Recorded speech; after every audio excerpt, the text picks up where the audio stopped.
Did you kill Travis Alexander? I absolutely did not kill Travis Alexander. I had nothing to do with this. I didn't harm him in any way. Hello everybody, welcome back to my page. My name is Tony, this is Echoes Across America, and today we are in Riverside, California at the final resting place of Mr. Travis Alexander. I've been wanting to come by here for a long time, and I knew that this was going to be a rough one because the story, it hits close to home. I went by his house. I went by where Jodi is going to spend the rest of her life, and I did a little bit of stuff in the downtown Phoenix area to show kind of where all that court shenanigan stuff took place. But finally making it out here and paying my respects, closing off the chapter of doing anything with Jodi Arias on my YouTube page. It's sad, it's hard. He'd be almost 50 years old at this point, and it's just not fair. Jodi, how did you meet Travis and when? We met at the Rainforest Cafe in the MGM Grand in Las Vegas. How long ago was that? That was in September of 2006. At the time, I shook his hand. He said, "Hi, I'm Travis." I said, "Hi, I'm Jodi," and his name was just another of many names that I had to remember. I was meeting hundreds of people that weekend, and we began to walk throughout the casino, and he made it a point to keep walking next to me and keep me engaged in conversation, and we just, by the time we made it around to the big gold line in the front of the lobby, we had discovered a couple of common interests and that sort of thing. We hung out throughout the weekend, had a lot of fun, exchanged phone numbers, and it was one of those things where I didn't expect him to call, but he called me the very next day.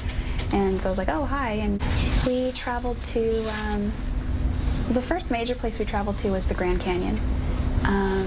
We went there on a few occasions, Havasupai, with some friends, and we went to Sedona. We went all over New Mexico. We saw the Carlsbad Caverns, we saw Roswell, we saw the Balloon Fiesta. We went to a spa that was kind of renowned in Santa Fe. He had an enthusiasm and a lust for life that we always wanted to see what was around the next corner, and so I think that was something that we both shared. He actually baptized you. He did. The reason I chose Travis was because he was very instrumental in bringing me into the church, and he was the first person to share the gospel with me and give me a copy of the Book of Mormon, and he challenged me to read it, and I did, and it was a decision that I made, and I could tell he was very honored when I asked him, and he, of course, was happy to do so. Man, it's really windy outside. I apologize, you guys. Bear with me.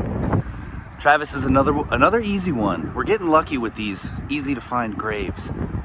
You're driving down the street, you come in here, and he's right there. I mean, you see, we've got an Easter set up for somebody right here, and Travis is right in front of that rose right there. So real easy to find him if you want to come see him for yourself. Anybody explain to me the science behind why does my phone die every time I'm at a cemetery rapidly? Is there a science behind that, or is it something a little more paranormal?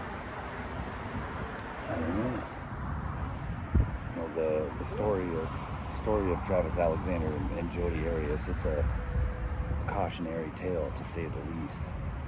I feel like maybe I've dated a couple girls. I'm lucky I survived. He knew every one of my buttons. He could bring me up or down, at the drop of a hat. But mostly he brought me up. But any problems that we had, they occurred really right toward the end, and that signaled the end of our relationship. It's nothing that we continue to dwell on and try to work out. It was just a breach of trust. I really don't remember the day at all. I just remember when I got the phone call, and it was late, 10:30, I think. He didn't say much. He didn't know much, and he just said, "Something has happened, and I don't have a lot of details." And I said, "Well, what can you tell me?" And again, "I just don't have a lot of details." And I thought, well, maybe it's a mistake. Are you sure? And he said, "I'll let you know when I know more, but you're the first person I thought to call." It was a shock, a feeling of shock and a sort of disbelief. I got confirmation from his bishop, who actually confirmed it, and at that point, it was just about me holding it together over the phone and crying as silently as possible while he told me what he knew. And then I hung up with him, and I was in Wairika, California. When was the last time that you saw Travis? It was sometime in early June.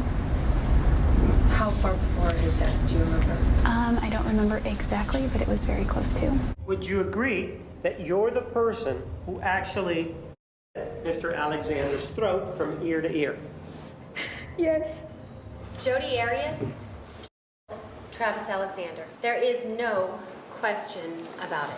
The $1 million question is what would have forced her to do it. And really, in the end, nobody bought it. Nobody bought the story. You know, it's just, you took that poor man out. The evidence was overwhelming, and now she's over there at Perryville. Rest in peace, Mr. Travis Alexander. I'm glad I finally got to come out here. And everybody, thank you for checking out my page. As always, we'll see you at the next one. You know, this is something I want to do: travel around and pay my respects, go to some crazy locations and see some crazy things. This is just me on my way to Hollywood. I'm like, you know what? I'm gonna stop off over there and, like I said, close off this Jodi Arias chapter of my page. Next, we're doing Chris Watts out there in Colorado. That'll be fun. But anyways, thank you guys for stopping by the page, and we'll see you at the next one.